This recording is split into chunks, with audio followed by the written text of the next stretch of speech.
pull it up, but then if something gives out here, then you're risking someone's life and your business.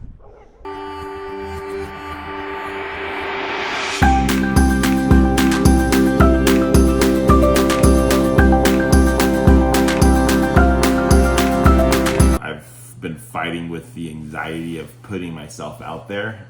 And if you follow us personally, I put myself out there a lot on like short form content, short videos, kind of introducing what we're doing, maybe talking to another business owner. It took me a long time to be comfortable to do that. So I know I can push through this too, and I'll get there eventually, but it's, I don't know, if you struggle with like any type of anxiety or anything like that, you probably understand what I'm saying. If you don't, you probably think I'm crazy. But the guys have 5 jobs on the schedule as of right now. A lot of our jobs are same day bookings though. So typically we'll start the day with 2 or 3 and end with 4 to 6, sometimes 7. And then we have 2 dumpster deliveries. Before I head out for the dumpster deliveries though, I have a quote that I'm going to do for a piece of property. An early morning workout. Seriously. You didn't forget anything in your truck, did you? Hey, Sean. Okay, so we just made the left by the tree. We're walking down towards this little pad. Yep. Okay, so from here, I know it just looks like it just drops off into the canyon. So where from here do we go? Well, that's if you look, that is the brush from that picture. Like you're going to see that it pushed off the edge. Uh-huh. I'm not even sure how we would do this job. It's not safe. I mean, the only way I think safely to do it is to grade a safe pad up here and bring in a big excavator to reach down and pull it up. You know what I mean? Because otherwise, I don't know how to keep my guys safe loading this. It looks like they can walk, or somebody can walk down here. Yeah. On that little path and kind of get that stuff.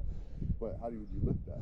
Right. So I mean, we could probably do that, but then I just don't know. Like, what if this all the way down is just straight mulch, right? And disrupting. He has the hard fill in here for a reason, right? So what if us standing over there start disrupting and we have a little Collapse. Yeah. This is my first time seeing it. Yeah. I've never seen anything like this. I don't know why the county, I mean, I get the county wanting the concrete out, but even then it's hard fill. Yeah. I mean, this is not a fucking blue line. Well, realistically, like if you look at it, I think this hill, I think we're still standing on mulch right here.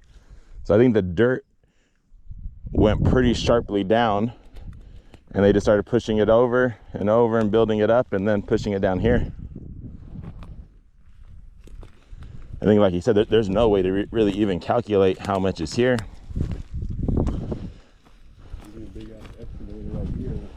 Even here, did the weight, the weight? Yeah, that's what I'm saying. The excavator has to be. It wouldn't even. It maybe might reach down there, but that's a long. It's a long arm, dude. Because even like all that tree trunks down there, he's gonna want that gone. And that goes all the way down to there. Yeah.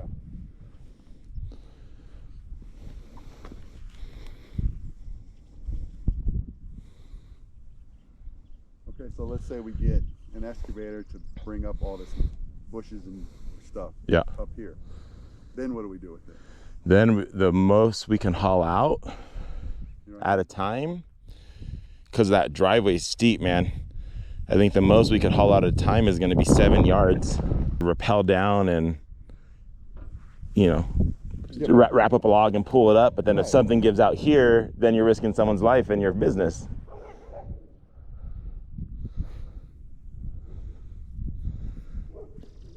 Okay, so what I need from you what it's going to cost per truck, per load. Okay. Once we get this out. Up So, there. and I'll give you 2 prices. I'll give you the live load rate where you guys have a dozer just scooping 1 scoop at a time, basically. And then the rate where we have a skid steer out here loading it once it's all up here. All right, so I just left the property. We met with Sean from SDS Home Constructions. He's going to be the general contractor overseeing the entire project, also going to be the contractor that's building out the home. This isn't going to be an easy job by any stretch of the imagination. So here's a little history on the property and what we're working with. The current owner has had this property forever. The property itself is 20 acres and it's up in the hill, so just greenery everywhere. The current owner has used the back portion of the property to push off, it looks like, just all his green waste from over time. There's also a lot of hard fill in there. So I'm not sure exactly what the county wants. We're going to be requesting the records of the violation. So from what we understand, everything that I'll show here in the video, everything that you see that's brush, so all the mulch, the trees, all of that needs to be removed. There's two little pads. The top pad feels secure. I don't have any concerns there. This secondary little pad, when I walk on it, I sink like 2 inches, and I'm 280 on a good day. And today's definitely a good day. And so obviously there's going to be massive concerns on being able to bring equipment in here. The main concern is if you look over the edge, I don't see how I can safely have any of our team members getting debris off the side of this hill. So I told Sean that we're not the right people to remove the debris from the side of the hill. I gave him my suggestions, which is we need to basically grade in a pad on this secondary little pad, pull out all the brush and mulch that's there, get down to dirt, bring in a big excavator and use that big excavator arm to reach down and pull all that up. Then you got a skid steer with the grapple coming down to the secondary pad, grabbing it, bringing it up to the top pad, and from there we can load. Depending on how mixed in the mulch is with dirt, I got to do some calculations on math. I don't think we'd be able to, I don't think I'd want to pull out any more than 4 to 5 yards. Safety wise, brake wise, that hill, that driveway when you're driving in, man, it is steep. So I wouldn't even want to use our trucks. So I mean, we probably had to bring in, I don't even think a roll off would be the right equipment. We're probably looking at Super 10s. So got to figure out if Super 10s can get up there, if they would want to get up there, figure out some pricing, and I don't know, I'll work on this bid later tonight, kind of see where we land at, get him over a very, very, very rough estimate on loads, which even then you can't even tell. Who knows? I mean, if we're talking, let's say 20 years of mulch and brush pushed over the side of this hill, if we're disrupting that, it's gonna double or triple in size once it gets dug out and it's fluffy. So I am passing on the opportunity to remove the debris from the side of the hill. I will bid on the opportunity to remove the debris once it's piled up at the top of the hill.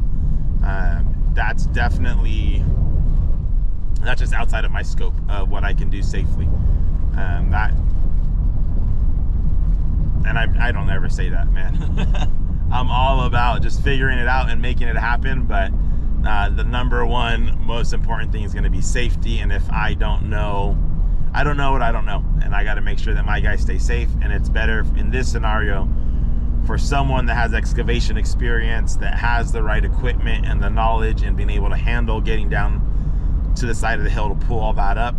Better for them to handle that, and I'll handle the debris removal portion. So all right, I'm heading back to the yard now. I got to grab a truck. I have a delivery to do here in Marietta. Gonna run back, grab an empty dumpster, shoot down to a commercial client again, help them get their dumpsters emptied out, shoot back up to Temecula, get that dumpster emptied out, deliver that dumpster over to Hemet for a repeat real estate agent client of ours. And then from there, go pick up a 20-yard and deliver that to Temecula. So currently, I'm looking at the reports right now, and I had two huge jobs in the first week. which was pretty awesome. So I think that's the reason why I'm on track to be really close for sure. But yeah, the first 2 weeks I did great, and then it dropped down for July. So I'm definitely doing a lot more consistent this year. I was gonna say, what's the big difference though, let's say from a marketing perspective, this year to last year? Because going into February, if you know you did X amount in February, you got to think back and what you were doing from a marketing perspective in January. Because whatever you did in January is going to help affect what you do in February. So you got to make sure you're doing that same thing. And if I remember correctly, a year ago, you were a lot more consistent with like your Facebook posting and advertising, and even flyers back then, right? Yeah, I did a little more guerrilla marketing for sure. Yeah. And I still have those too. I need to probably go do those. Yeah, because like I'm doing pretty good right now. I'm looking at it, and even though the month is coming close to, I got a couple more days. I'm gonna probably be under by like $1,000, maybe one or two. And that's not horrible either, man. I mean, no, I know. Your job situation has changed a lot too. So it's not where it could be for sure, but your job situation has changed a lot. So that dynamic makes a big difference. But at the same time, I could also say that's an excuse that I'm making for you, because even though your job situation has changed, you technically have more time to work on your business now than you did then. Yeah, no, exactly. 100%. 100%. It's yeah, you know what I think it comes down to too is the family life balance as well. Like I'm pushing, but there's definitely could be more push sometimes when I consider family time over pushing this more. I think I'm leaning more towards family sometimes, you know what I mean? And that's the hard part. Well, it's not a hard part. There's nothing wrong with that. You know, this isn't your only income. So, you know, you get to decide, you know, this is still a side hustle. Like I was texting you yesterday, right? Like, yes, you're over six figures in a year, but it's still a side hustle in what you're doing. And so, is it bad what you're doing? No. Could you be doing more if you spent more time on it? Sure. But at the end of the day, your family is more important than the income. The income is not a need because you have your basic necessities met with the job.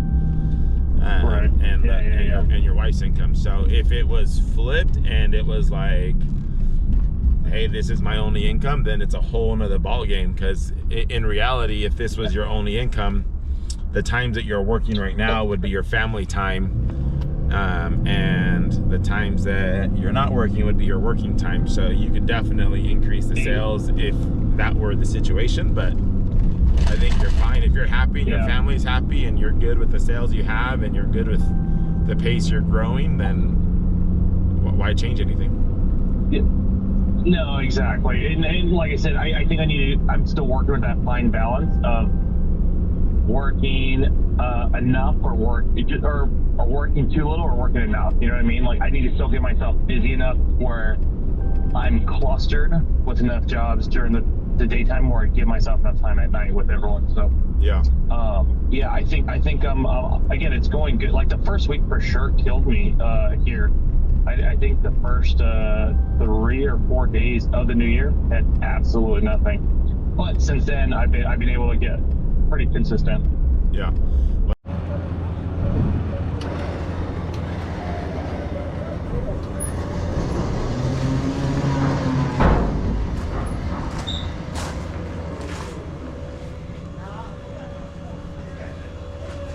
Sometimes you gotta be apologetic and be like, you know what? It is what it is sometimes. You gotta get it done. Yep.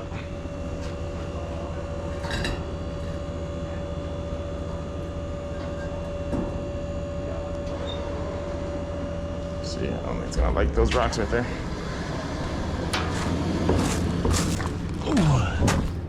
All right, brother. Cool. Good to see you again, man. I'll send you everything later tonight, man. Yeah, once I get home. All right, brother. Same here. Yeah.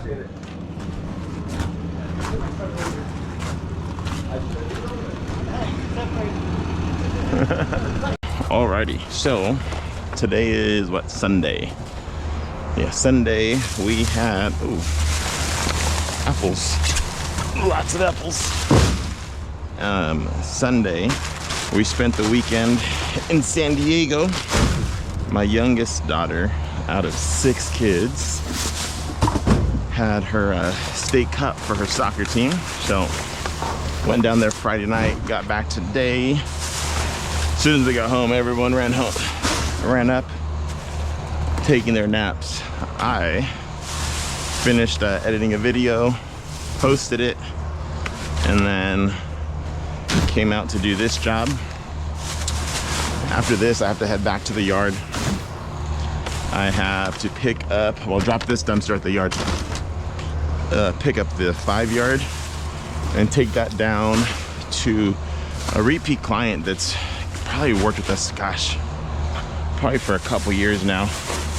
And he lives all the way out in Santa Ana. So if you know the geographic area here, that's nowhere near our service area, but he's worked with us for so long that I just kind of, I'll make an exception for him. I'll deliver his dumpsters on a Sunday so I don't hit any traffic or have to deal with any traffic. Then I'll pick it up like on a Wednesday night or, you know, sometime in the evening during the week, so we don't have to worry about dealing with traffic. So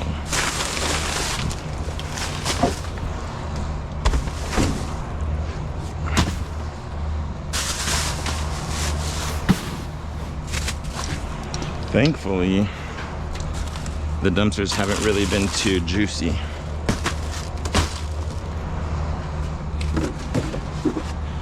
Not since that one last week, but I don't know. I'm starting to get comfortable with the YouTube idea. It's you know, I don't know. If you struggle with anything like I was explaining, this the anxiety type of stuff,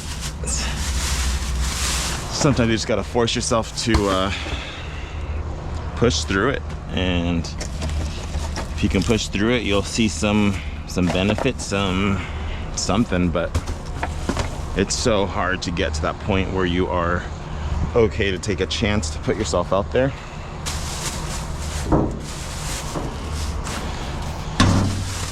So anyways, I'm getting more comfortable with the idea, which I knew I would, but it was just hard getting to that point. Sell it, anybody?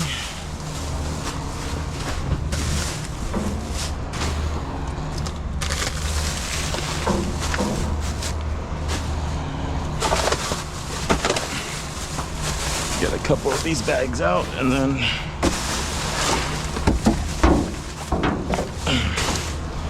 it might be best to scoop those, but let's see. Yeah, I'm gonna jump in there. I'm definitely getting more comfortable with the whole YouTube thing. Took me just a minute to really kind of push through my self-doubt and anxiety. And I'm not gonna lie, I sit there and I watch some of the view counts and I'm like, ah, come on, man. You're doing a lot of work and it's not really paying off, right? But I think me doing it is more than just the views.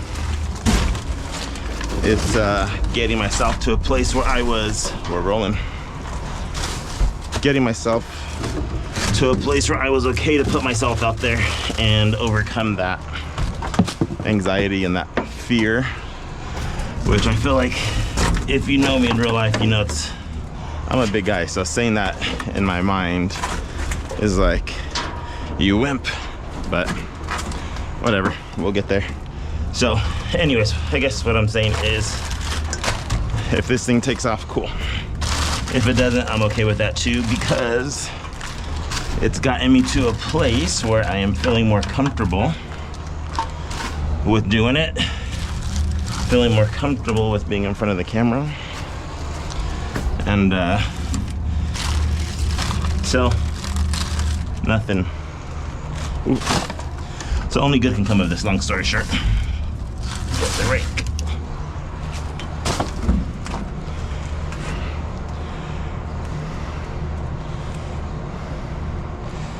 I don't want to put these juices on the rake.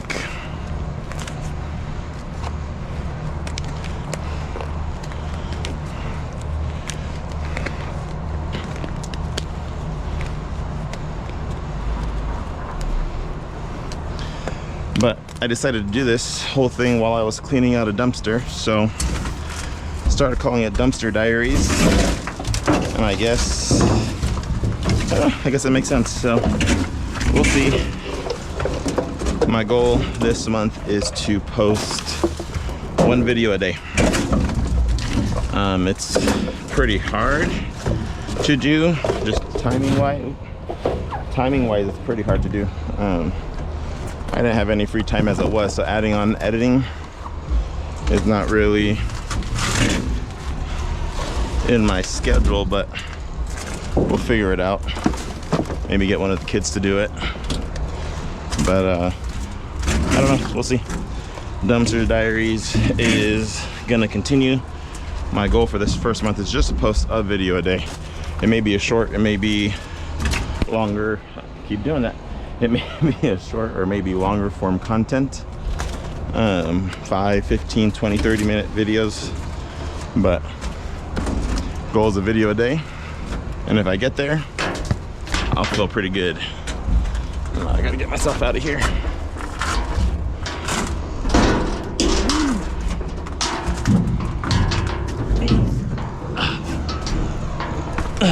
All right,